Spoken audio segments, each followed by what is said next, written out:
Тази песен идва специално за Румен по случай неговия рожден ден. Поздрав от неговата скъпоценна съпруга Катя и неговите принцеси Любомира и Гюлфа.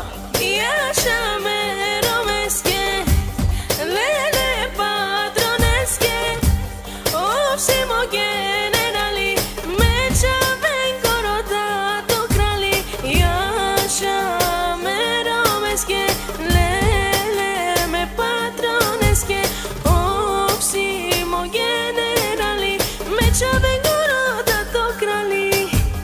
Румен, днес е твоя ден. На